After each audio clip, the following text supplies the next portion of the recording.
Vindo para cá, no carro, eu estava me lembrando, eu não sei se 2010, 2011, eu estava em Passo Fundo, numa unidade, e você me ligou. E eu falo isso com emoção na terra, né? O que sobrou para você de segurança, do seu giro por segurança? Não sobrou, Miguel. É a estaca mestre. Segurança não sobra. Aquela ponte ela não caiu de um dia para o outro. Aquilo são anos de desleixo. Anos. Uma estrutura não falha daquele jeito. Eu sou engenheiro, sou cartesiano, 262 igual a 4, estamos conversando. Eu também sou. O que eu tenho percebido? Agora vai ser, vamos me cancelar. Agora vamos cancelar. Quer ver? Então eu vejo a estratégia é isso, é o norte. Qual que é o norte? O norte é a gente atingir acidente zero. É plausível acidente zero? Quando eu fui para a área de segurança, eu fui o que a gente pode chamar de estranho no ninho. Eu era completamente diferente dos seres que habitavam aquele local lá.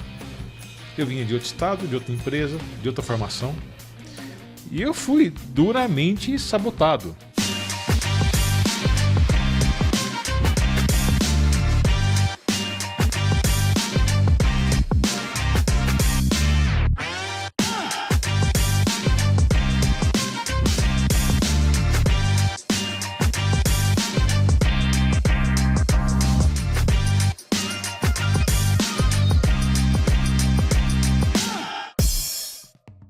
Olá pessoal, tudo bem?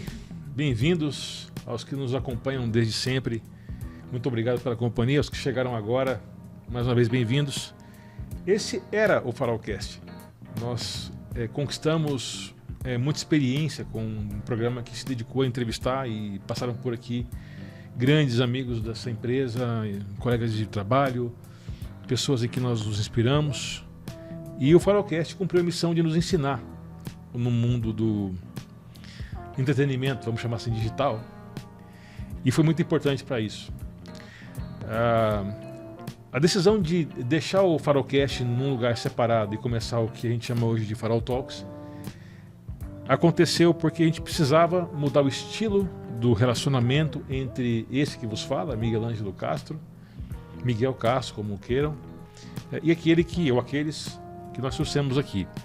O Farolcast tinha uma limitação clássica, que era um programa de entrevistas, e por isso havia uma regra a seguir, em que o entrevistado era a estrela, e sempre será, de um programa de entrevistas. Ao passo que o que nos importa agora é privilegiar uma troca de ideias mais informal. Então, nasceu o Farol Talks, com uma roupagem diferente, com uma logotipia toda própria. O local foi alterado, nosso estúdio foi modificado, reformado para receber o Farol Talks. Desde a corzinha da caneca de café até a iluminação veio com uma modernização do estúdio.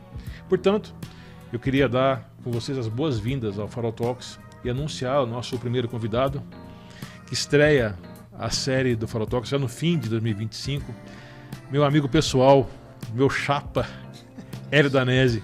E aí, brother? Bem-vindo, cara. Obrigado, Miguel. Obrigado a você. Olha,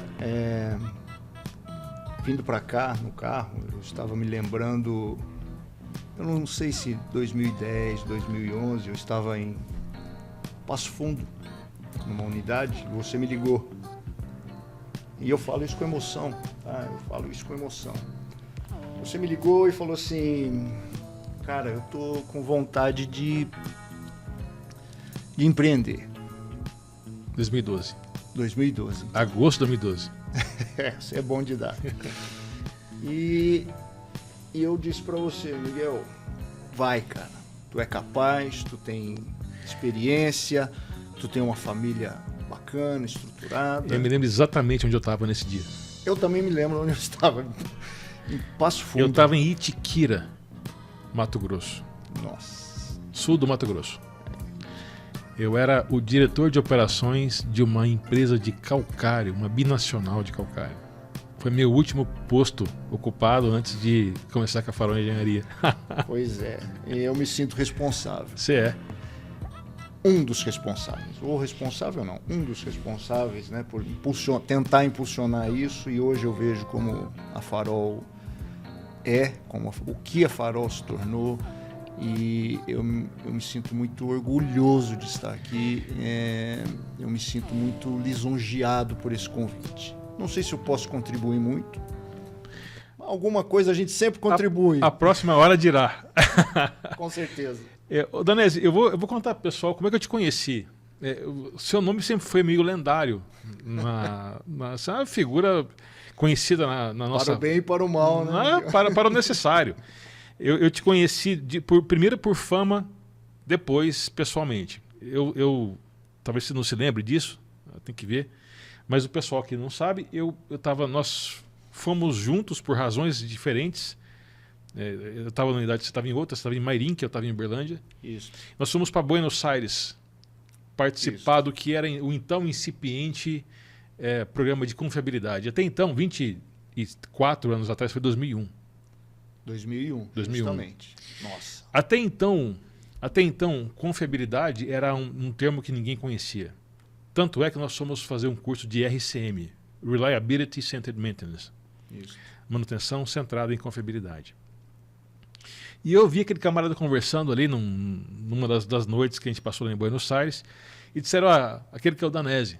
Falei, pô, é mesmo esse cara o Danese? O lendário Danese? Pô, e tal. E aí a vida nos tratou de nos juntar profissionalmente depois de 3 anos dessa data, 3 ou 4 anos, 2004, 2005, 2005. 2005, 4 anos depois desse dia. Dezembro de 2005. Exatamente. Quando nós fomos trabalhar os dois com a área de segurança. Eu recém-chegado também na empresa, e foi lá que a gente fez um trabalho que nunca mais eu vou esquecer, porque isso é o que, para mim, sobrou dessa convivência. O que eu queria começar proseando com você? O que sobrou da sua vivência em segurança? Porque a sua história ela foi cheia de variações. Você teve em produção, corporativo, manutenção, segurança. Processo. Cara, a gente já fez um cadinho de tudo, né? Como diz o mineiro lá na terra, né? O que sobrou para você de segurança, do seu giro por segurança?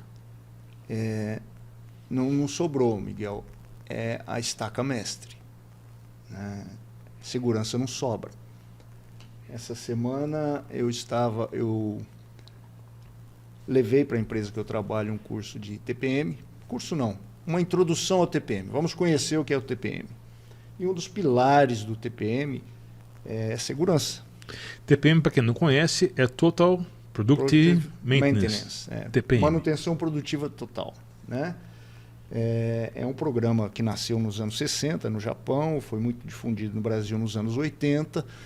Hoje ele não é tão difundido, não está tanto na moda, mas é um programa muito interessante, né? Onde você traz o operador, vamos dizer assim, para uma responsabilidade maior diante dos ativos da empresa, diante da operação e da manutenção. E um dos pilares é segurança. E numa das dinâmicas, dividiu-se os pilares em grupos para que as pessoas falassem de cada pilar, e a segurança caiu comigo, né? O pilar segurança... Isso foi quando? Foi agora recente? Foi segunda e terça. Está quente ainda. Está quente. Segunda e terça agora. E a minha explanação desse pilar, eu coloquei como se fosse uma construção, uma edificação. E vou te dizer por quê. Você sabe que eu estou fazendo engenharia civil agora, depois de velho, né? 60 a mais fazendo engenharia civil. Tem motivo, se der tempo a gente conversa sobre esse motivo. E eu estou aprendendo muito, eu gosto muito disso, né? E uma edificação ela é constituída de uma base, de pilares, né? Mas tem um pilar que ele é mestre, que ele é central, que ele é importante, que ele não pode ruir. E eu trouxe essa figura de linguagem, né? Numa edificação, num edifício, o pilar mestre não pode ruir. E o pilar mestre é a segurança. Então, a tua pergunta, o que ficou? Não ficou, é o pilar mestre. Qualquer coisa, qualquer atitude dentro de casa, no carro ou dentro da empresa, ela está sempre por perto, está ali do meu lado, né? Porque eu acredito muito nisso. Desculpa te cortar. Você nem me cortou. Eu só respirei. Eu estava num não é um workshop, um seminário mundial, né, num congresso mundial de confiabilidade nos Estados Unidos, em Indianápolis, SMRP, em Indianápolis. E o último palestrante, né, que é uma assembleia grande, tinha 1.200 pessoas, um negócio fantástico. O nome dele é Ron Moore. Sei quem é. Sabe? Sei. É do livro. Do livro, justamente. Ron Moore. Até os livros a gente já compartilhou. Making Good Sense, Good Practice, é isso? Isso. É isso aí. E o Ron Moore, ele traz para dentro, ele trouxe aquela época, isso foi em 2014, ele trouxe naquela palestra um dado da DuPont, né? E esse dado dizia que 60% dos acidentes ocorridos na DuPont estavam relacionados a um problema de manutenção. Uhum. Isso é muito grande. Isso é muito grande, né? Então, se eu não trouxer isso hoje dentro do meu trabalho, né, a manutenção, a segurança, né, os problemas de segurança, 60% estavam relacionados à manutenção. Se eu não trouxer isso para dentro, eu começo a desvirtuar a segurança, eu começo a colocar problemas para a empresa, problemas para o funcionário. Eu não posso tratar de outra forma a segurança a não ser como um pilar principal. Sabe um negócio? Eu sempre digo, já te falei isso aqui em algum momento da vida, que eu considero um pequeno Partenon, aquela figura daquele edifício, daquela edificação, grega, que tem os 3 pilares que eu chamo de as 3 irmãs. O pilar da segurança, que a gente chama aqui de gestão de riscos, mas é uma mera terminologia, quer dizer a mesma coisa. Lá fora a gente fala segurança, aqui a gente fala gestão de riscos. Então é um pilar. O segundo pilar é a confiabilidade, que antigamente a nossa geração chamou de manutenção. Hoje ela ganhou uma aura mais sofisticada, virou confiabilidade, SM, etc. E o terceiro é a garantia da qualidade. Então esse trio, né, esse faz um tripé sobre o qual se mantém, por exemplo, a produção. Eu sempre disse, olha, se você enxergar a segurança como a confiabilidade das pessoas, de que elas vão estar disponíveis, ativas e atentas o tempo todo. Se você considerar a confiabilidade como a segurança dos ativos e a garantia da qualidade como a segurança do produto, disponível na hora, no prazo, na especificação, você vai ter o tripé que sustenta a produção. Eu não tenho dúvida disso, Miguel. Eu não tenho dúvida. As pessoas, às vezes, nos seus trabalhos, elas procuram resultados rápidos, fáceis. E eu aprendi também nessa jornada, né? Depois de velho a memória fica boa, hein? Essa jornada me trouxe uma frase muito interessante, né? A gente trabalhou em 2011, 12, 13, alguma coisa assim, com uma consultoria americana. E ela tinha um jargão, né? Concentre-se na excelência, que o lucro, a redução de custo é um bônus, né? Isso faz sentido, né? Segurança é excelência. Se você concentrar na segurança, você vai ter o bônus da lucratividade da empresa, do bom ambiente de trabalho, da sustentabilidade que se fala tanto hoje, né? Então,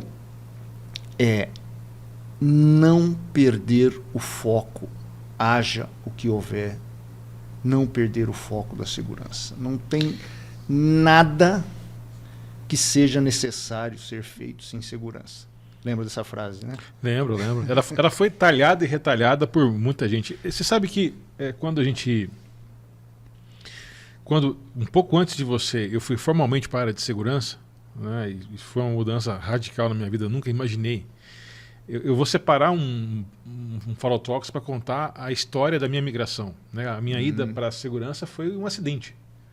Não foi por causa de um acidente, foi um acidente em si. Né? Foi uma intenção que acabou sendo moldada de outro jeito e eu acabei parando na segurança e isso mudou para sempre o modo como eu vejo as coisas. Essa é uma outra história que a gente pode até tentar aproveitar essa conversa aqui do Talks para desenvolver. Eu conheço a história, Você eu conhece. acho que vale a pena fazer isso. Você conhece. Eu vou contar aqui na próxima deixa que você me permitir, mas o ponto que eu queria dizer aqui é que quando a gente começou a trabalhar com segurança como ofício, né, nós precisamos, naquela época, nós precisamos elencar nossos alvos. Não sei se você está lembrado de um termo chamado zero irreversível, que nos norteou por anos em sequência. E nós moldamos as redomas da empresa para que, ok, a gente pode até ter uma torção da lombar, a gente pode ter um trupicão, como se fala aqui em Minas Gerais, mas nós não vamos mais mudar a vida das pessoas para pior e para sempre. Isso aí para nós era o zero irreversível. Isso aí. Lembrou? Lembro. E é mais ou menos, a meu ver, assim, isso que você acabou de expressar como a sua. Isso aqui nós não vamos fazer. Nós não vamos mais transigir com aquilo que não tem retorno. Isso não tem mais volta. Né? Não é um lucro cessante que, embora seja terrível para a nossa história, né, como empresa, por uma operação ou outra se retorna de alguma maneira. E eu acho que hoje o pessoal chamaria isso de mindset. Né? Na nossa época não tinha esse nome. Talvez o que acontece por quais experiências que as pessoas passam. Né? A gente precisa pensar nisso. Quais são as suas experiências? Eu sempre na operação, o Miguel sempre na segurança. Eu fui trabalhar com o Miguel. Na época que eu estava na operação, eu vi e socorri acidentes. Na época que eu estava na segurança junto, a gente foi investigar acidentes e algumas coisas não são legais de ver. A gente vê a falha do ser humano, a falha das estruturas, a falha dos ativos, porque alguém não viu isso. Só que isso é muito duro. Então, eu me lembro de uma vez que nós fomos investigar e eu disse na preleção ali para a turma, né? Cara, é muito difícil a gente, no nosso trabalho, ter que sair do trabalho e avisar a família que o pai da família faleceu, né? Que o filho, que o irmão, que alguém da família faleceu. Só quem já fez isso sabe o quanto isso é doloroso, né? Então, naquela época eu falei, não quero que aconteça isso comigo. Onde eu estiver, pelo menos ao meu redor, aonde eu estiver, eu quero cuidar melhor das pessoas. Você sabe que eu até tinha levantado, porque eu me propus a fazer um Talks desbrifado. Porque, veja só, coisas que a gente aprende com isso, o Farolcast nos ensinou, então eu tenho que trazer aqui as experiências que eu acabei tendo também com o Farolcast antes de fazer o Talks aqui, e aquilo que a área de produção me ensinou. Eu sou originário da produção também. Sim. Passei pela manutenção também, e eu deixei esse Talks inicial sem briefing. Você sabe disso. Sim. Me manda umas fotos nossas aí, da nossa época aí, e não tem briefing. Às vezes, nós fazemos uma reunião de briefing para dizer assim, olha, a gente vai falar desse tema, se tem alguma coisa que a gente quer dar atenção especial, é nessa hora que a gente ressalta, e para o Danese não teve nada. Porque ele sabe quem eu sou, eu sei quem ele é. Então nós somos amigos de longa data, admiradores mútuos aí do trabalho que cada um faz aí nas suas áreas. Você falou uma coisa, assim, eu pensei, falei, eu vou tentar puxar a língua do Danese para a gente contar o que a segurança mudou em nós. Né? Aí em mim foi muita coisa. Eu falando de mim E você puxou um tema que eu tinha deixado lá esperando ver se eu ia aparecer uma chance, que é investigações de acidente. Que aqui na Farol a gente chama de análise de acidentes, porque a gente quer tirar o peso policial, nada contra a polícia, nem contra a Força Armada, nem nada. Óbvio. Mas é porque nós estamos no ambiente civil e isso requer alguma adequação de vocabulário. Não vou fazer interrogatório, vou fazer uma entrevista, né? E assim por diante. Eu não vou fazer um inquérito, vou fazer uma análise de evidências, né? Então, a vivência na área de gestão de riscos e quase que por consequência dos acidentes mais graves e tal, né, me aproximou de conhecimentos, disciplinas com as quais eu não tinha nenhum contato. Eu vou te dar um exemplo. A psicologia. Não que eu tenha me tornado um psicólogo ou um amador, não é nada disso. É que eu passei a entender que eu precisava de ajuda profissional para entender certos comportamentos que não se encaixavam naquilo que eu imaginava. Eu passei a conhecer culturas, porque nós somos corporativos dessa área. Então nós somos investigar acidentes no Rio Grande do Sul e no Nordeste, numa capital e no interior. E a gente viu como é que as culturas se encaixam ou não se encaixam naquilo que a gente tem como padrão de comportamento. Miguel, isso tudo, quando você fala do comportamento, eu concordo plenamente. Nós não somos dono da razão, nós temos que buscar ajuda, principalmente comportamental. Eu sou engenheiro, então meu mundinho é meio quadrado, né? Cartesiano, né? 2 mais 2 é igual a 4. O nosso. Mas eu consigo hoje ter uma sensibilidade em relação ao comportamento humano. Tem algumas publicações aí sobre confiabilidade humana. Mas, para te ser sincero, eu nunca vi algo que me chamasse muita atenção, né? Por quê? Algumas experiências que eu passei, porque eu passei, as pessoas elas tomam algumas atitudes por si própria. Não é porque você pressionou, porque a empresa pressionou, mas elas se pressionam. Sim. Como num voo, né? Se o piloto se sentir pressionado, ele aperta um botão errado e derruba um avião. Ainda bem que nunca aconteceu isso, mas eu vejo as pessoas se pressionando e tomando decisões erradas, né? Hoje a minha grande questão é como confiar nas pessoas? Até quando? Até onde? Até quando o treinamento é eficiente? Eficaz? Até que ponto? Eu não sei, eu ainda não achei medidas sobre isso, não achei leitura sobre isso. O que eu vejo e o que a gente costuma fazer é treina, retreina, treina de novo, retreina, e algum dia nós não vamos precisar treinar. O que a gente faz é criar camadas redundantes de proteção. Isso. Para que um erro, que na área de erro humano a gente chama de lapso, né? Você era para apertar o botão A e depois o B, você aperta o B depois o A. Isso é um lapso. É um exemplo que um lapso pode ter consequências mínimas e pode ser catastrófico. Desastroso. Eu queria aproveitar o que você falou, e é interessante sobre erro humano. A proximidade com a área de riscos me aproximou da aviação, né, que você sabe que é a minha paixão não resolvida, né? Faço curso de piloto privado, meu filho faz engenharia mecânica aeronáutica, e assim vamos embora, né? Pelas beiradas que nós estamos indo. Uma hora, eu já falei para ele, cara, só vou você do meu lado, aí, eu tenho um barulhinho no pistão lá, você vai me ajudar.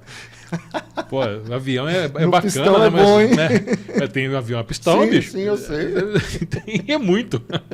Muito. E aí, o que acontece?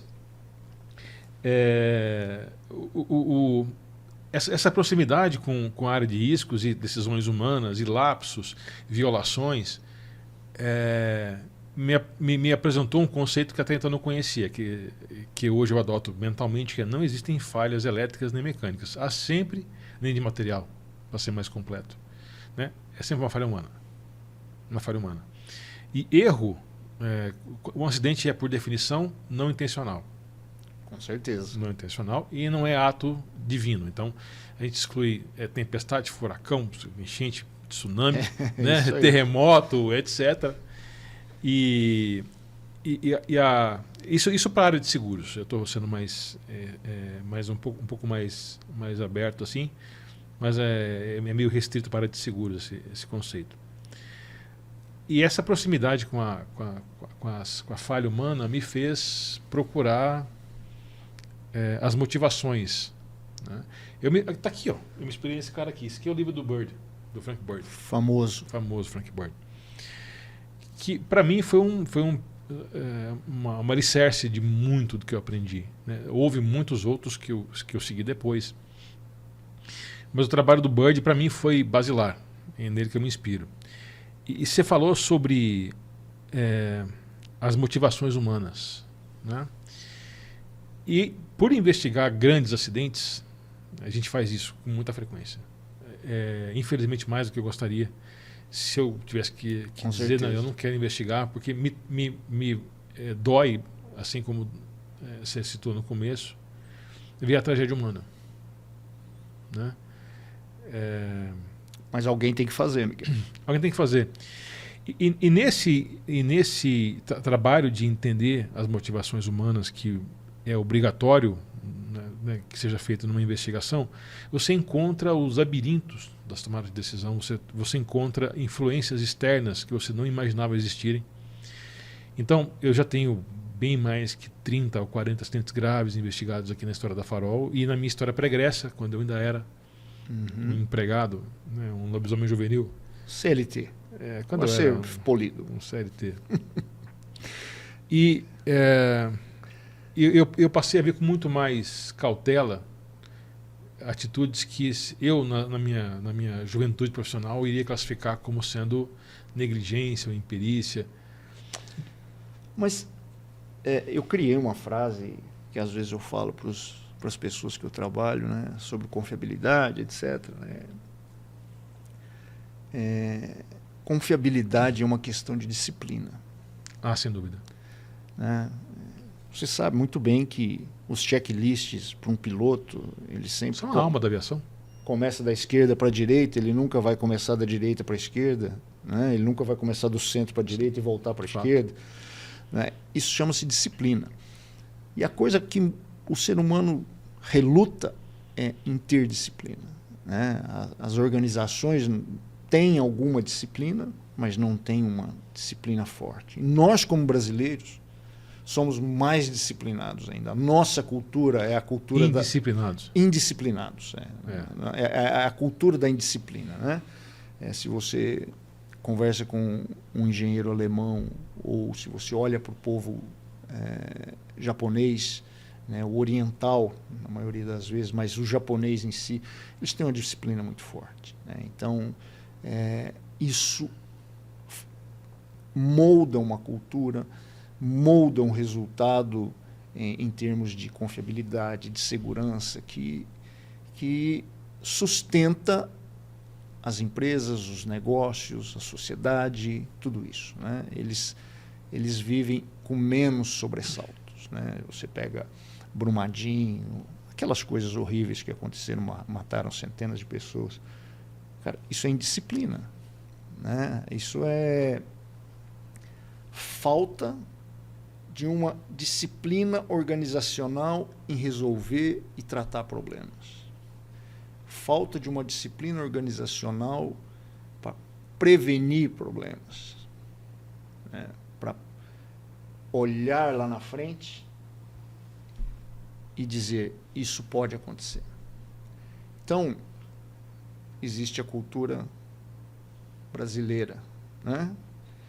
Existe a cultura da empresa e a gente atrás disso, tentando moldar, tentando aparar as arestas e deixar isso de uma melhor forma, com menos resultado negativo, né, no dia a dia. Sabe que eu já me peguei pensando, Danese, que o que pode explicar esse tipo de dificuldade, né, nacional, que não é só nacional, ela é sul-americana. Se você for no Paraguai, se você for na Bolívia, você vai encontrar o mesmo perfil que nós temos É o latino. É o latino. O sul-americano latino é um povo que tem alguns traços em comum e eu acho que esse é um deles. E eu já tentei explicar isso, né, para mim mesmo. Por que as coisas são assim? Eu tenho algumas desconfianças. A primeira delas é a nossa baixa cultura industrial. Nós somos ainda... Nós vivemos uma cultura... Essa disciplina é muito mais indústria que nos incomoda. Não é, a disciplina não é só industrial, não é só profissional. Ela é uma malha que permeia a sociedade. Mas eu acho que a nossa baixa cultura industrial e que é recente em relação às outras, talvez seja uma das explicações. A segunda é a nossa relação com a lei. Como a disciplina ela é geralmente imposta por uma lei que a autorize, ou que a force, né? Tem law reinforcement. Talvez a relação nossa com a lei e aí com a corrupção, né, com uma série de outros fatores nacionais. Eu não estou dizendo que não tem corrupção na Finlândia, na Suécia, enfim, no Japão. Tem e é da braba e acontece. A gente sabe de casos, é só olhar o caso da máfia japonesa, a gente vai entender como é que funciona. Yakuza. Mas o fato é que o nosso relacionamento, nossos brasileiros, com a lei é um relacionamento estranho. Né? Você não tem uma política de consequências, você consegue dobrar as consequências, você consegue comprar os agentes da lei. E isso eu acho que acaba entrando na conta do nosso comportamento. Eu acho que há outros muitos fatores. Vou matar esse bicho aqui. Veio para a estreia, ô Neném? Do programa? Um mosquito. Sumiu. Não é um mosquito, é um besourrinho. É um besouro? Besouro. Então, assim, eu acho que há fatores de colonização, de um monte de coisa, assim, aí eu vou entrar numa seara meio conturbada, eu vou machucar algum coração aí no meio. Mas, assim, me parece muito um fator multifatorial, a indisciplina brasileira. Eu estava vendo o Instagram antes de vir para cá e me deparei com uma notícia que eu não sei se é verdade ou não, né? Eu não posso garantir se é verdade ou não. Cada dia menos, né? Cada dia menos, mas eu sigo muito engenheiro civil, né? Agora. Uhum. Então, um dessas pessoas que publicam muita coisa dizendo que agora tinha virado uma lei obrigando a inspeções técnicas em estruturas. Né? Ora, isso deveria ser normal. Eu não precisaria de uma lei para isso. Ponto. Por quê? Porque a diferença de um médico para um engenheiro... Nós vamos ter que eliminar aqui, ô Pelé. Mata ele, Depois mata você ele. faz aí, vamos fazer um assassinato aqui. Filhão, desculpa o papai, viu? Não, de novo, senão eu não morro. Não, acabou. Não foi. Onde que eu estava? A diferença entre um engenheiro e um médico, isso é uma brincadeira minha, tá? É que, me perdoem, mas um médico mata uma pessoa por vez quando comete um erro. E um engenheiro, quando erra, pode matar centenas de uma vez só.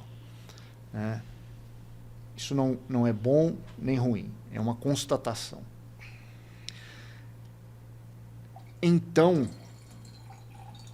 você tem que construir uma lei para obrigar as empresas, a sociedade a fazer inspeções nas estruturas, beira ao absurdo.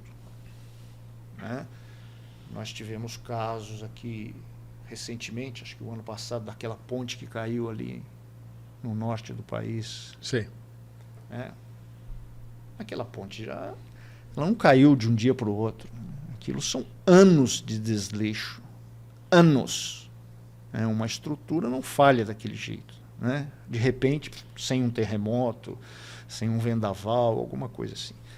Então, o Estado cria uma lei porque o próprio Estado não cumpre a lei. Ou as pessoas, a sociedade não se preocupa com isso. Ou por outro lado, se você quiser enxergar dessa maneira também, porque não há consequências. Então, se o Estado é o gestor desse patrimônio e alguém é prejudicado, machucado, lesionado por algo sobre o que o Estado teria que ter governança, o Estado é processado.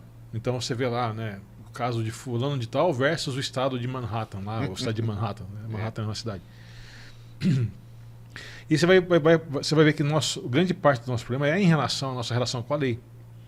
Então ele cria uma lei para forçar um comportamento que, se lei houvesse, seria automático, porque haveria consequências. Então sempre, para mim é antagônico isso. A relação do brasileiro com a lei, para mim, é um negócio muito complexo, né? Nós mesmo, eu vou te processar, por exemplo, né? E isso causa pavor. Você fala, vou te processar isso aqui. Ao mesmo tempo, nós somos ser disciplinados, mas nós não somos muito afetos à lei. Não. Né? Não somos muito chegados. Não. Então, eu acho que a gente tem que... Essa conversa ela é expansível para áreas da sociedade, para comportamentos coletivos, para normas, significados, e eu quero trazer isso de volta para a nossa discussão inicial, para dizer assim, todo esse conceito me foi apresentado quando eu tive que analisar, por exemplo, acidentes complexos, em que o comportamento da organização ou do indivíduo, né, da organização, analisado sob essa ótica que você acabou de apresentar para mim, me fez ganhar interesse sobre áreas de conhecimento que eu jamais imaginei serem importantes para mim. Agora, Daniel, você fez um ponto importante aí, né? Eu sou engenheiro, sou cartesiano, 2 mais 2 igual a 4, temos conversado. Eu também sou. Né? Sim. O que eu tenho percebido? Agora vai ser, vou me cancelar. Agora vou me cancelar, tenho certeza. Quer ver? Cancela. Cancela. Quer ver? O que acontece? Eu tenho observado que as linhas de pensamento em relação à psicologia, em relação à segurança psicológica, em relação a comportamentos e fatores humanos, para ficar só por aqui nos comentários, tem ocupado um lugar que vai além daquele que seria recomendável para um engenheiro ou um técnico cuja visão tem que ser baseada em variáveis e grandezas técnicas. E você trouxe isso perfeitamente para mim, que olha, eu uso a psicologia como uma espécie de acessório, né? Eu não vou me ocupar com fazer pós-graduação em psicologia comportamental, porque eu preciso saber se aquele cara vai ou não ficar a uma distância segura de uma linha 13.8. Se aquele operador sabe que ele tem uma linha de tiro, que se ele não respeitar, ele pode ser impactado por um golpe de sei lá quantos kilonewtons. É isso. Então, o que eu tenho observado é que continuamente, e veja bem, eu entendo o fascínio que acontece, que acomete as pessoas que veem esses programas comportamentais e veem... Cara, é lógico que é importante, mas eu reputo, né, eu considero esse papel do comportamento humano como acessório na minha atuação. Então, eu tenho encontrado técnicos e engenheiros que não reconhecem energias perigosas. E veja, se tem uma coisa que me define é isso. Eu acho que eu tenho um exemplo bacana. Na empresa que eu estou hoje, ela vem de uma jornada aí nos últimos 4 anos. Eu estou nela há 3. Onde a mudança em relação à segurança, à confiabilidade, foi muito profunda. Ao mesmo tempo? Ao mesmo tempo. Não é querendo me gabar, mas... Já me gabando. Com a chegada minha há 3 anos atrás, a gente começou a implementar atividades, normas, etc., voltadas para isso. E a gestão de segurança, ela vem num crescente, num programa bastante robusto, com apoio da direção. Então a direção não abre mão. E isso é fundamental, né? Então você vê o comportamento das pessoas mudando, né? Você vê resultados. Há 5, 6 anos atrás, essa empresa teve 4 ou 5 amputações. É um absurdo, né? Até agora, né, tirando a torção do pé da menina da secretária, tirando algumas coisinhas assim, não houve nada nesses últimos 2, 3 anos aí que modificasse a vida das pessoas. Isso é um ponto. Isso é muito importante. Mas, de vez em quando, alguém põe a cabecinha para fora, né? Isso é um jargão que a gente usa, né? Vou te explicar como. A semana passada nós tivemos um evento lá, ninguém se machucou, mas houve um evento em que um operador com o equipamento ligado, ele pegou um bastão e estava tentando limpar o equipamento com o equipamento ligado, né? Ele é um misturador, pegou nesse bastão, tal, não aconteceu nada, né? Mas o potencial é grande. Todos sabem que não deve ser feito isso. Todos sabem que tem que ter loto, que tem que parar o equipamento para fazer esse tipo de coisa. Mas, naquele momento, naquele dia, alguém resolveu tomar uma atitude impensada. Puta, eu queria ser um mosquitinho para investigar esse negócio. Entender a cabeça da pessoa. Eu queria ser para entender a cabeça da pessoa, porque não é uma pessoa que chegou o mês passado na empresa, é uma pessoa que está há mais de 5 anos na empresa, passou por todo esse processo de saneamento de segurança, né, mental de segurança, mas cometeu esse ato. Pois é. Eu, sei lá, há alguns anos, eu diria não, põe esse cara na rua. É sério, na lata. Você me conhece. A Harry, né? Eu também penso assim. Só que hoje eu me dou... Porque eu tenho que encontrar respostas a perguntas que eu não me fazia antes. Né? E essas respostas são por quê? Por quê? Mas por quê? Porque o senso de autopreservação, aquele que nos mantém vivos, é uma das forças mais espetaculares do ser humano. A vida se mantém, se preserva. Ninguém quer se matar, né? As pessoas podem ter desejos e motivações as mais diversas, mas o fato é que ninguém quer ter um dedo amputado se souber que aquele resultado é amputação. A prática das investigações me ensinou uma coisa, sabe? Que grande parte, fora questões mentais, né, questões psicológicas em que você tem um estado mental alterado, né? Grande parte, e aqui eu não quero... Vou contar uma coisinha para você aqui. Uma investigação, ela tem algumas funções. E aí depende para quem é a investigação. Nosso trabalho vai para o jurídico, nosso trabalho vai para o RH, nosso trabalho vai para a técnica, nosso trabalho vai para imprensa e comunidade. Para cada um desses stakeholders, como é o business da coisa, uma investigação tem um papel. Uhum. E ela se presta esse papel mudando seus termos, explicando em linguagem mais adequada à área o que aconteceu, né? Eu nunca imaginei... Uma coisa importante que a gente faz, antes de dizer o que eu nunca imaginei, é que eu jamais menosprezei o papel da investigação como algo que tem que promover alguma mudança. A minha questão toda, talvez seja, como é que isso é feito? Uma das grandes preocupações que eu tinha era sistematizar o processo, e hoje é o que a gente faz. Nós temos um processo sistematizado de investigação. Primeira obrigação de um investigador, né? Vamos chamar assim porque é o que o mercado chama, mas aqui é analista. É descartar o que não aconteceu. Nós temos que entender o que não aconteceu. Depois sobra as coisas que podem ter acontecido. E nessas coisas que são o que a gente chama de plausíveis no vocabulário da investigação, ordená-las em uma sequência de prioridade. Tá, chega o microfone. Vai mais pertinho. Você está indo para lá, daqui a pouco você para lá na esquina. Não, mas eu não ia, não. A hora que eu fosse falar, eu... Vou arrumar uma cordinha que eu te puxar. Aí, o que acontece? Depois você ordena essas causas que são plausíveis em ordem de plausibilidade, probabilidade.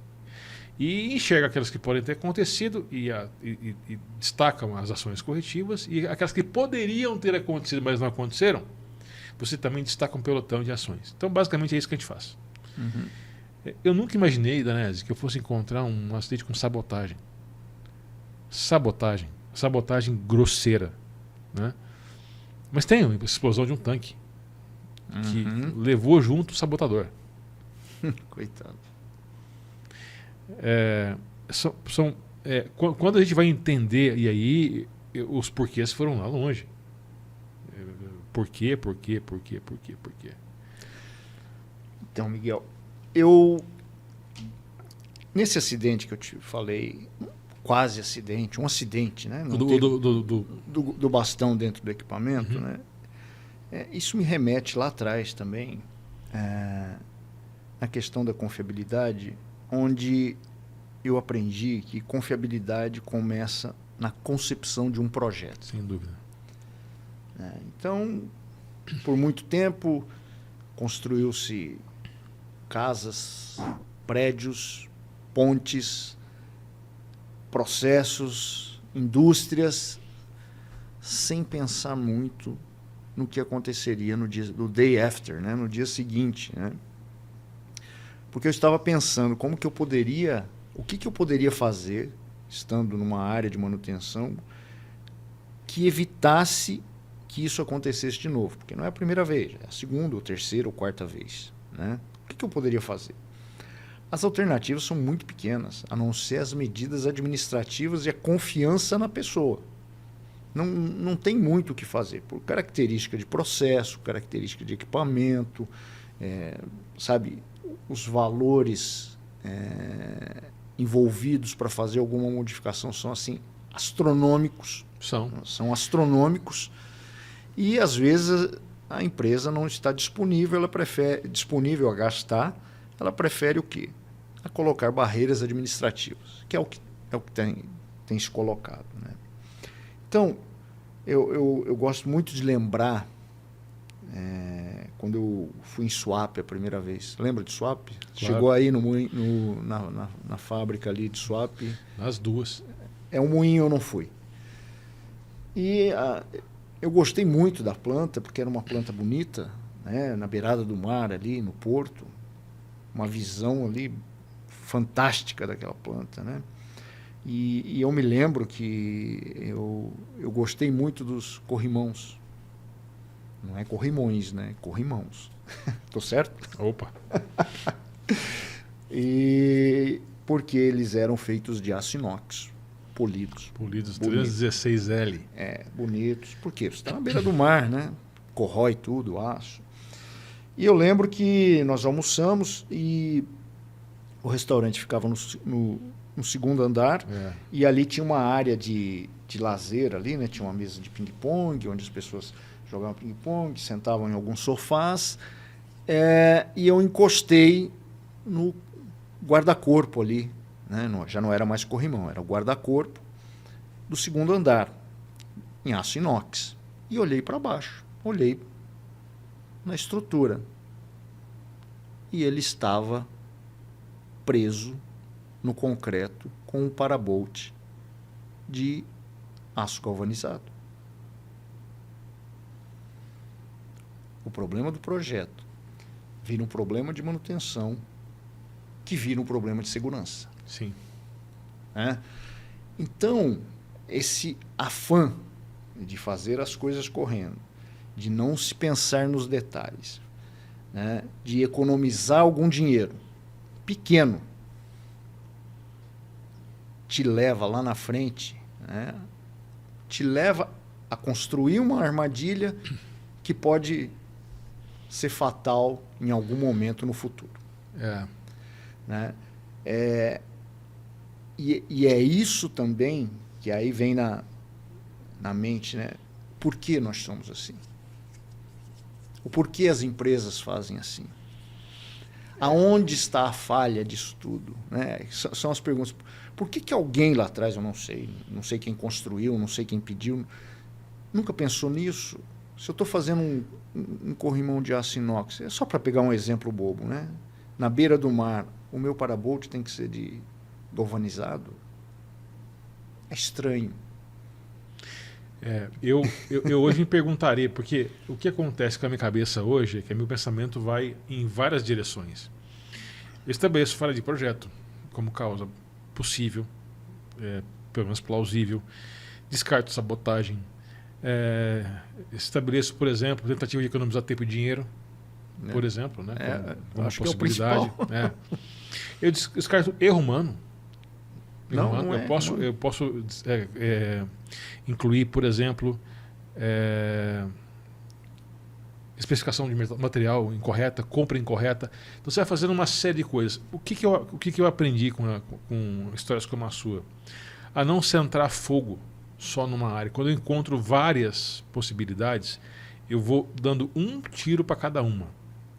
Aquelas que aconteceram, aquelas que poderiam ter acontecido, vão receber uma carga de ação, porque é assim que a aviação faz. Olha, não foi o caso, mas poderia ter havido. Então, veja bem, além dessas aqui, a gente vai juntar essa e essa e essa ação corretiva para poder fazer isso. Uma das coisas que eu trouxe para falar com você, Danese, foi sobre estratégia. Isso é bacana. Tá, cara, fala pra gente aqui, pro nosso público, que a estratégia importa. Por que a estratégia importa? Nós trabalhamos juntos por um tempo sob a mesma estratégia, você e eu. Mas você navegou mares diferentes depois. E aí? Miguel, estratégia é um negócio, às vezes as pessoas não entendem muito o que é estratégia. É difícil mesmo, estratégia. Tinha um diretor que ele falava assim, você não conheceu esse diretor, na área de biocombustível. Ele dizia assim, a estratégia é ir para Brasília. Depois vocês resolvam como, quando, mas a estratégia é ir para Brasília. Então eu vejo a estratégia isso, é o norte. Qual que é o norte? O norte é a gente atingir acidente zero. É plausível acidente zero? Mas isso é meta, não é estratégia? Não, isso é uma estratégia. Porque não existe a meta zero. Você nunca vai ter um acidente zero. Porque alguém vai quebrar uma unha e é um acidente. Isso para mim é utopia. Então, é uma estratégia. Uma estratégia mental. Agora, como é que nós vamos chegar lá? Quais são os indicadores que nós vamos usar? Ele parece uma meta, né? A estratégia acidente zero, a quebra zero, é um jeito, né? É uma visão. Acho que nem é estratégia, Miguel. É uma visão. É uma visão. Porque visão. O que eu vejo hoje, cara, é o seguinte. Eu vou te contar como é que foi a minha... Não sei se eu já te contei isso, já não me lembro, mas a gente falou já milhares de horas. Eu não sei se numa dessas eu não te contei essa história. Mas certamente quem está me vendo agora não conhece ainda. Quando eu fui para a área de segurança, eu fui o que a gente pode chamar de estranho no ninho. Eu era completamente diferente dos seres que habitavam aquele local lá. Eu vinha de outro estado, de outra empresa, de outra formação, e fui injetado dentro de um círculo de profissionais que não me aceitaram. O que eu acho hoje até natural. Fazer festinha para eu chegar lá e tudo mais, não ia acontecer. E eu fui duramente sabotado. Duramente. Né? Bom, aí já não acho que seja normal, tudo bem. É a minha versão, pelo menos, né? Pelo menos 2 versões de cada fato, então essa é a minha. E eu fiquei os primeiros 3 meses atordoado. Completamente sem ação. Porque eu não conseguia enxergar a saída. Né? Habituado, eu estava sempre preocupado em cumprir meta de KPI, de coisa do tipo, que a gente chama hoje de OPR. OPR. OPR. One Page Report. Não era OPR. Operational Key Results, OKR. Eu tenho que lembrar. Alguma coisa assim, mas é da mesma chose. É isso aí. São as metas que eram desdobradas, tudo mais, aquele negócio todo, né? De Balance Scorecard, que trouxe todo lá que a gente está careca de saber. Eu mais que você, inclusive. O que aconteceu? Eu me deparei um dia com uma estratégia. Eu estava lá no meu, 90º dia, né, de sem noção de tudo, e eu encontrei uma estratégia desenhada num papel e tudo mais. E eu fui pela primeira vez ler sobre estratégia. E eu me dei conta de que eu precisava de uma. E eu passei uns 2 meses lendo o que eu tinha acesso à leitura e construindo uma estratégia que até hoje me acompanha. Aqueles 5, 6, hoje são 6 pilares, que representam o nosso modelo de trabalho na Farol, nasceram lá. Na solidão do abandono, do esquecimento, né? Eu fiquei lá no ostracismo, tentando entender onde eu tinha parado. Porque eu falei, acabei com a minha carreira. Foi o que eu pensei. Né? De fato, sim, acabei para começar outra. Né? E nesse processo de reflexão e de construção, eu acabei encontrando o que me salvou, que foi desenhar o que deveria ser colocado à frente para que... E aí é que eu te digo, a estratégia ela é um método difícil de copiar e que te coloca em vantagem sobre uma outra estratégia. Então, tecnicamente falando, você tem a vantagem estratégica como sendo o objetivo de uma estratégia. Aí depois, vem cá, se eu trabalho na área de gestão de riscos, porque se é uma, por exemplo, o que é uma estratégia de marketing, por exemplo? É você vender mais que o seu concorrente, porque você adotou uma técnica que ele é incapaz de imitar no tempo necessário. Isso é estratégia. Você venceu porque você fez algo que é difícil de copiar. E ele não pode resistir a isso. Então você ganha uma vantagem estratégica. Mas e a segurança ganha o quê de quem?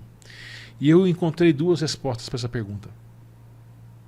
Primeiro, a estratégia de segurança te garante acesso a recursos numa área ou num ambiente em que outros concorrem para esse recurso.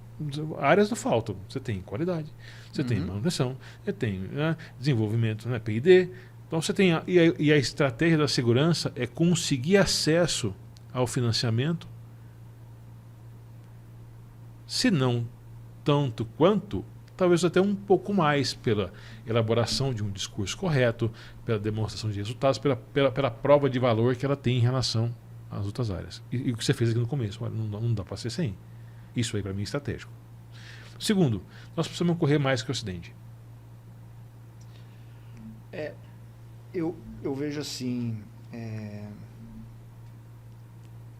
se você ganhou a direção, o presidente da empresa, ou se você não ganhou ainda, se ele não está do seu lado, a estratégia deveria ser conquistar essa pessoa. Porque senão, para baixo... Lembra quando você falava assim, fazer segurança da cintura para baixo? Era o que eu conseguia fazer com o que a gente tinha na época, né? Justo. Olha, beleza. Hoje, eu penso da seguinte forma. Hoje eu penso que a segurança... Assim, o vocabulário é em inglês, né? É top-down ou é bottom-up? Eu digo, é top-down e bottom-up. O que é... E aí que foi bom você ter falado isso, né? O que eu acho que é estratégico para alguém cuja função seja lidar com riscos? É definir e estabelecer terminologias e vocabulários e ganhos e perdas para todas as camadas da organização. Cada uma delas respeita um frame, um conjunto de interesses que estão ligados à segurança. Quando você vai aqui a gente fala, né, do servente ao presidente. O que você tem é uma mudança no discurso do que é e para que serve segurança, que vai se transformando e mudando ao longo da hierarquia. É isso que eu hoje acredito. Então, na época eu concluí o seguinte, que você ganha a base, o pessoal do chão de fábrica com segurança, contando piada. E ganha o topo da organização contando grana. Sempre. E nenhum deles está errado. Não. Difícil é demonstrar É. que vai ganhar dinheiro ou outra coisa diferente. Mas a grande dificuldade, o grande desafio é demonstrar isso. Eu, na minha área, onde eu atuo hoje também, eu tenho que demonstrar os ganhos. Né? O que eu vou ganhar com isso? Eu vou investir algum dinheiro em algum equipamento para fazer uma inspeção, alguma coisa assim. O que eu ganho com isso? Né? E a gente sempre, como engenheiro, tem que estar mostrando isso, como gerente de segurança, como diretor de segurança, você sempre tem que estar mostrando, como consultor, você tem que mostrar isso o tempo todo. Porque senão não vale a pena. Né? E cabeça de executivo é sempre assim. Né? Quanto custa o advogado? 5. Quanto custa o seu programa? 150. Tu paga o advogado e boa. É isso. Isso está mudando, né? Porque vida não tem valor. Ela até tem valor na legislação, né? Ela tem um valor na legislação, mas ela, moralmente ela não tem um valor. Né? Você não paga uma vida. Né? Assim, eu não sei nem como explicar isso. Então isso tem mudado ao longo do tempo. Né? Eu comecei a trabalhar dentro de grandes organizações há quanto tempo? 40 anos atrás. Né? E já era forte na empresa a mesma empresa que a gente trabalhou junto lá atrás, depois viemos trabalhar, mas era forte já a questão de segurança. Mas ela tinha os seus percalços, era um nascimento ali, né? Era alguma coisa que vinha nascendo, se consolidando, e hoje é muito mais consolidada. E eu passei por uma empresa que mudou a visão de segurança, porque eles tiveram que pagar bilhões nesse mundo. Né? Tiveram que pagar centenas de milhares de milhões de dólares em indenização por questões de segurança. Eu não vou dizer o nome. Foi a maior do mundo, inclusive. Foi a maior do mundo. Né? Então, ela criou um programa tão robusto de segurança que você conhece, né? Invejável mesmo, mas que te trava. Né? Sim. Foi o que restou, foi a estratégia, vamos travar tudo. Né? Enquanto a gente não ter certeza do que pode acontecer. Eu vou trazer aqui um filósofo para falar sobre isso, porque esse é o pêndulo da liberdade de segurança. Né? Você tem mais liberdade às custas de segurança, de ter menos segurança, e tem mais segurança às custas de ter menos liberdade. Menos liberdade. Um ponto interessante, Danese, é que você comentou, e eu vou reforçar, é que a área de segurança ela vive do silêncio. Então, se nada acontece, é que está tudo bem. Enquanto as outras áreas vivem de indicadores que vão mostrando continuamente progresso. Eu tenho hoje uma clara noção de que os indicadores que a gente escolhe para demonstrar que nós estamos em segurança não são os corretos. Então, por exemplo, como é que você demonstra, aqui no Brasil isso é mais comum, lá fora nem tanto, que uma organização da segurança, você mostra quantos dias sem acidente você está acumulando. Isso é uma das coisas mais inúteis que eu conheço. Reativo, né? De Totalmente. retrovisor, né? Eu ouvi um ditado há 20 anos que foi assim, o sucesso no passado não garante sucesso no futuro, e é exatamente esse o caso. Eu tenho lutado meio que sozinho, meio quixotesco nesse campo, para dizer assim, você precisa mudar o modo como você mede o seu desempenho em riscos. E, sinceramente, só quem conhece a dinâmica de um acidente sabe que para alinhar os fatores de um acidente é preciso ter um bocado de azar mesmo. Por isso que você não vê uma morte por hora. É porque os alinhamentos são mais raros, especialmente porque algumas coisas funcionam, outras coisas quase não funcionam, mas deixam de funcionar, e aí você vai coincidindo algumas partes e outras não, e a fórmula não fecha. Uma hora alinha. E essa hora vem depois de meses, depois de anos de silêncio, de quase acidentes, de detalhes que faltaram, que sobraram, que não deixaram acontecer. Mas, Miguel, você falando isso traz para mim a lembrança, não muito tempo atrás, de que a gente falou assim, vamos escrever um livro. Lembra? Segurança e confiabilidade, etc. O problema... Está de pé a proposta, bichão. Está de pé. Está de pé. Está de pé. Ainda está de pé. O que eu enxergo é que nós, né, a sociedade, ela fracionou algumas coisas porque é mais fácil trabalhar. Então, hoje, há 50, 60 anos atrás, 70 anos atrás, tinha um médico da família. O cara entendia um pouco de tudo. Hoje isso não existe mais, né? Ou você vai num cardiologista, ou num urologista, e por aí vai. Dividiu-se a medicina, porque ela ficou tão grande que dividiu-se. Da mesma forma, dividiu-se a gestão. Então, alguém faz uma gestão de segurança, isso é um problema da gestão de segurança. A gestão de manutenção, a gestão de projeto, a gestão de produção. Quando você compartimentalizou tudo isso, você perdeu o conhecimento. E eu acho que a grande luta é vamos e cara, se entrosar. Que vespeiro esse. É um vespeiro. Vamos cancelar de novo aqui. É um vespeiro. Mas, veja bem, eu vou construir uma planta nova. Quem está idealizando e projetando? Um engenheiro de projeto, um cara que tem um PMI, né? Um PMO, alguns engenheiros. Tem alguém especialista em segurança ali? Não. Tem alguém especialista em confiabilidade ali? Em manutenção? Não. E não há um processo, por exemplo, um processo de gate, por exemplo, de projetos, que leve à discussão de uma área de segurança aquilo que foi projetado. Quer dizer, o negócio nasce e cresce errado. Aí já era, né? A Deus viola. Quando a gente vai fazer trabalhos de consultoria, né, e eu preciso dar um diagnóstico, o pessoal às vezes me pede assim, dá para você cotar, por favor, a renovação do nosso material de treinamento? Eu digo, dá. Nós precisamos rever a mensagem que nós estamos passando.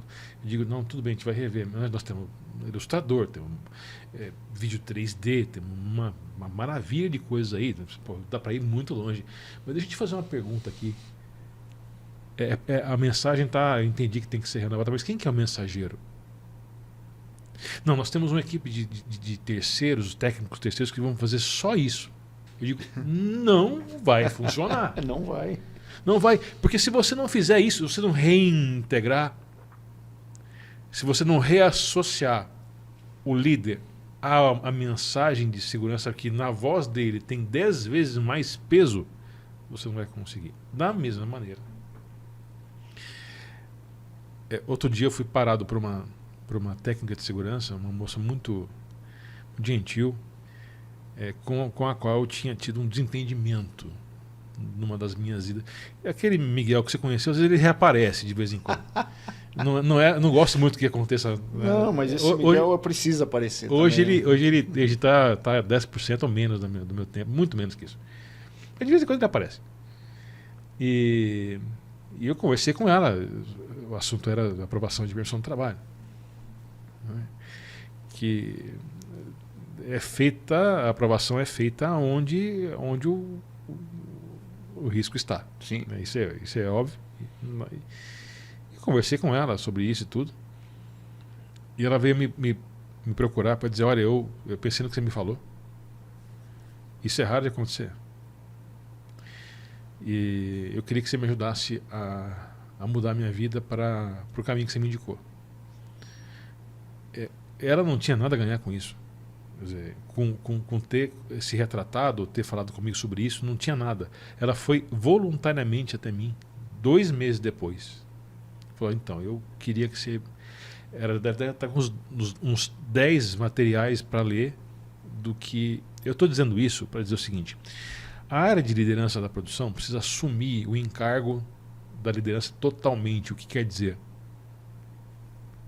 Passar a ser o principal portador. Do outro lado, a área de segurança, técnicos e engenheiros, precisa dominar os conceitos da produção, para que um chegando para cá e o outro para cá se abracem, porque senão, se só um andar para o lado do outro, também não resolve. O que está acontecendo hoje? Um distanciamento. Você acabou de matar a charada. Esse distanciamento atinge inclusive a área de segurança, que se em si mesma ela se fecha em torno de si, achando que uma NR ou uma NFPA explica todo o conceito de gestão que ela tem que ter de risco. E não explica. Não acho que ela se feche assim. Lógico, existem locais Beleza. e locais, né? Mas eu acho que existe algum preconceito ainda. As pessoas acham que a segurança atrapalha. Mas é verdade. Eu também acho. E por que atrapalha? Eu já não acho. Pois é, atrapalha. Mas quando é que mudou? Por que atrapalha? Porque a produção também atrapalha. E a manutenção também atrapalha. E todo mundo atrapalha. Quando você não tem uma visão correta do que está acontecendo, e esse encasulamento, né, entrar num casulo, né, de que o que interessa são as metas e as normas, e de quem quer que sejam as metas e as normas, é um problema. E o mecânico atrapalha, o eletricista atrapalha, um analista de laboratório, todo mundo atrapalha, porque você não consegue enxergar o cenário todo. É sempre o seu mundo. É nesse mundo que eu luto hoje. Mas talvez é porque eu seja um pouco mais aberto a aprender, mas assim... por algumas demandas de segurança, eu aprendi algumas coisas de engenharia que eu não sabia. E eu também, confesso aqui. Mas eu vou dizer coisas simples e que trazem um risco para o negócio que a gente não imagina. Você fala assim, mas o que é isso? É coisa simples. Por exemplo, onde eu estou tem vários tanques de plástico com ácido sulfúrico, com produto químico. Não existe processo em que você possa inspecionar esse tanque e predizer se ele vai falhar ou não. Pelo menos eu não conheci. Se alguém conhecer, por favor, me indique. @Aerodanese. @Aerodanese. Olha, eu pelo menos não sei. Eu sou humilde para dizer o que eu não sei das coisas. E aprendi por questões de segurança, por uma imposição do pessoal de segurança, que é um problema. E eu estou à procura desse problema. Solução, por enquanto, substitua com o tempo. Sim. X anos, substitua. Põe a contenção, enfim. Né? Mas tem gente no Faça meio. Alguma coisa. É catastrófico, né? Ele Sim. começa a vazar. Ele não dá uma merejada, né? Igual um tanque de aço, alguma coisa assim, né? Ele rompe. Desculpa a sonoplastia. Mas faz parte do show, né? Então, eu acho que a gente tem que estar aberto. Eu, pelo menos, estou aberto. Tem coisas que me perturbam. Mas foi o que eu acabei de falar agora. Eu estou lutando contra esse encasulamento. É para abrir que eu estou lutando. Isso. Então, veja, quem é da área de segurança tem que estar aberto a aprender processo. Quem é da área de processo tem que estar aberto a aprender. E é preciso que as pessoas... Eu falei isso, elas são as três irmãs. Não há por que que se desentendam produção, qualidade e segurança, ou manutenção, qualidade e segurança, porque elas são as três irmãs que sustentam o propósito da empresa. Né? Isso. E se eu não... Isso é uma das coisas que vem top-down.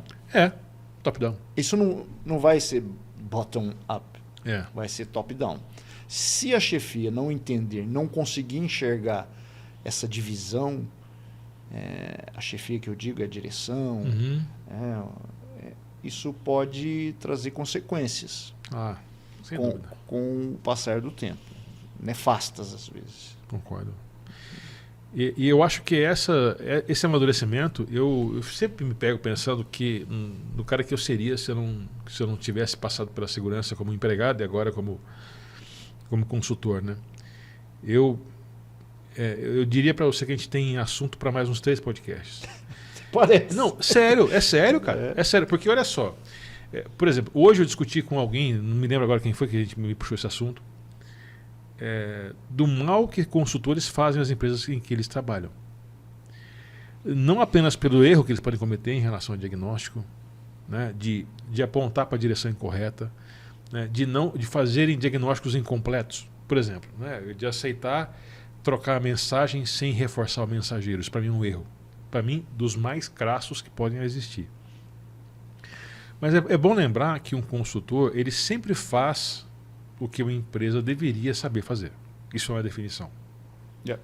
Você é adotado dentro do ambiente organizacional para fazer algo que, por alguma razão, a empresa não aprendeu ou esqueceu.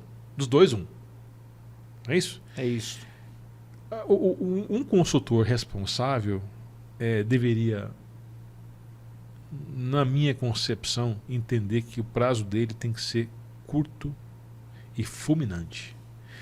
Ele tem que montar uma estratégia de transferência de tecnologia para ele não atrofiar a empresa.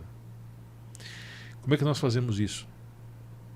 Nós do Grupo Farol, a gente treina treinadores. Eu tenho você também foi comigo. Sim, né? sim, Aliás, fizemos isso. Depois te conto a história, que eu me lembrei de hoje fazendo uma recapitulação mental da nossa história juntos aí na hora eu me lembrei de você.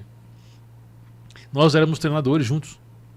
Treinávamos os multiplicadores. Quantas centenas? Eu vou te contar quantas centenas. Quase 900 nós fizemos. Nossa, deu tudo isso? Sim. Com maquete, tudo. Com Lembra maquete, das maquetes? O primeiro treinamento que eu vi de treinamento quente com vídeo foi o seu. Você filmou no celular. Nossa. Lá em Gaspar, cara. Lá em Gaspar. E eu me lembro mesmo. da cena, do barulho da lixadeira. Você mostrando, olha, isso aqui tá o ângulo do disco, isso aqui é um disco de corte, isso aqui é um disco de desbaste. E aquilo estava iniciando em mim uma visão que eu jamais perdi. Então, o meu ponto a gente acabou entrando no outro assunto aí, vocês vão entender. O que acontece?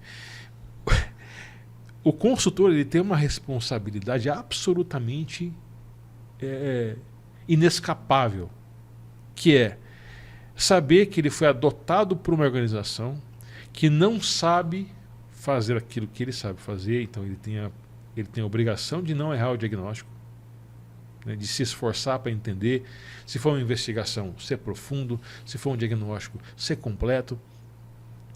E eles têm que se lembrar que, além da precisão na execução daquilo que ele tem que executar, ele precisa se autodemitir. Difícil, hein? É difícil. É difícil. Eu chamo isso aí de consultoria kamikaze limitada. Né? E você vai para a autodestruição. Né? Mas tem um problema do lado de cá, né? Eu estou falando do lado de cá de quem está na indústria, que eu estou na indústria. Que não sabe fazer pergunta, que não sabe desenhar um escopo, que não sabe o que quer. Ele tem um problema, ele está vendo a consequência daquele problema, mas ele não consegue ir a fundo. Ele não consegue receber notícias ruins. Você está dizendo que contrata contrata alguém e a gente espera que esse consultor não dê notícias ruins para ele. Fala, cara, o teu jeito de fazer gestão não é bom. O cara, a pessoa, a empresa que contrata não quer ouvir o negativo. Ela quer o positivo. Isso faz parte do ser humano. Mas a gente, como gestor, como um executivo, a gente tem que aprender a ouvir a negativa, a má notícia. Eu, como sou consultor e vou continuar sendo pelo jeito, ainda bem. Piloto não vai dar para ser, cara. Piloto acho que não vai mais. Mas o fato é que eu aprendi a amenizar um pouco disso mudando rapidamente de assunto para plano de ação. Porque quando você espezinha muito, detalha muito, remexe muito nos cadáveres que estão lá dentro do armário, você acaba criando um senso de persona não grata. Sim. Então, e aí até entendo que, assim, embora eu concorde com você, eu estou na sua linha, não estou em outra linha não, imagina. Mas eu tento mudar rapidinho de assunto e dizer assim, então, né, que facciamo noi allora, né? vamos falar de ação, porque aí nós vamos entrar no negócio. Essa é uma outra coisa que eu ia te dizer que a segurança me trouxe, né? Que a gestão de riscos me trouxe. Eu aprendi a diferenciar culpado de responsável, né? O culpado fica no passado, o responsável fica no futuro. Então, essa visão do meu papel, né? da minha relevância, a gente chega para trabalhos que são absolutamente menores, são coisas pequenas. Estou precisando fazer uma auditoria aqui, depois eu quero uma nova vinda sua aqui, porque eu quero falar só de auditoria com você. Legal. Só um dos melhores auditores que eu conheço. Sim.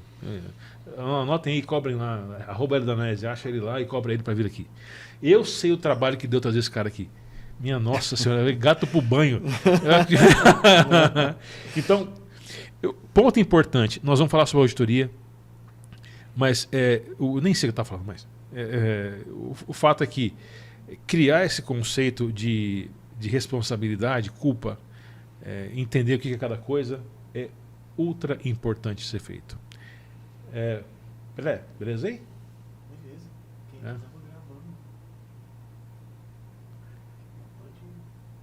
gravando. O fato que eu acho que é importante a gente trazer é que isso que você me falou aí, das más notícias, de trazer diagnósticos que são espinhosos, né? E de fato, as pessoas não gostam. não. Ninguém gosta. Ainda mais ele contratar para ouvir isso é difícil. Coisas que lá fora, isso é muito normal acontecer. É o jeito do brasileiro. E vou dizer para você, tem coisas que eu demoro a entender. De fato, como eu vivo em muitas culturas, né, então a gente tem a indústria de açúcar e álcool que tem uma cultura. A gente tem a indústria de química fina que tem outra cultura. E eu sei que a cultura aqui, por exemplo, que vive aviação, por exemplo, que é outra cultura. Totalmente diferente. Então, eu ainda tenho esses choques que são de setor. São as práticas do setor. E que devem ser, talvez harmonizadas seria a palavra, porque o que acontece? Quando você tem um elemento que sai, por exemplo, de óleo e gás e vai trabalhar numa empresa de alimentos, você tem um choque de placa tectônica. Tem. Mas acho que a gente precisa aproveitar. Sabe, eu disse para você que a gente estava num treinamento, vamos chamar assim, de TPM, manutenção produtiva total, e a pessoa que estava proporcionando o conhecimento dele, ele trabalha com consultoria também. Palestrante. É isso? Era palestrante? Ele implementa isto, né? Como consultor, mas ele está trabalhando junto com um pessoal que veio da indústria aeronáutica. Era um gerente lá da Gol, né? E eles têm trazido para dentro da manutenção, por exemplo, algumas coisas da própria indústria aeronáutica. Por exemplo, isso ele estava contando, né? Ele quer trazer para dentro de colhedora de cana, por exemplo, né, a correlação entre desgastes do rodante dela, se ela vira muito para a esquerda ou para a direita. E isso, o pessoal da aeronáutica, ele consegue fazer isso. O pessoal da aviação, ele consegue fazer isso, né? Por exemplo... Sensoriamento tem para tudo quanto é lado. Big Data. IA. Por exemplo, só para te dar um exemplo, o avião que pousa no Santos Dumont, no Rio de Janeiro, a vida do freio dele é menor do que o que pousa no Galeão.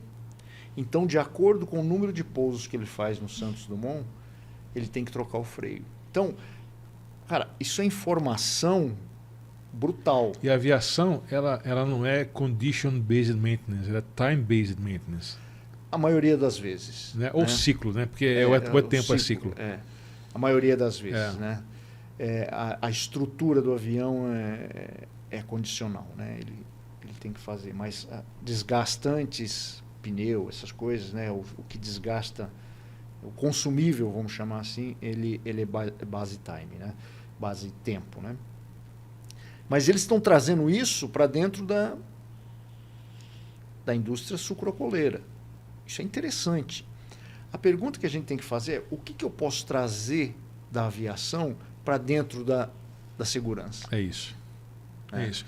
Uma das coisas é, por exemplo, a prática do checklist, que é absolutamente reportes de incidentes, praticamente briefing, que a gente chama de DDS.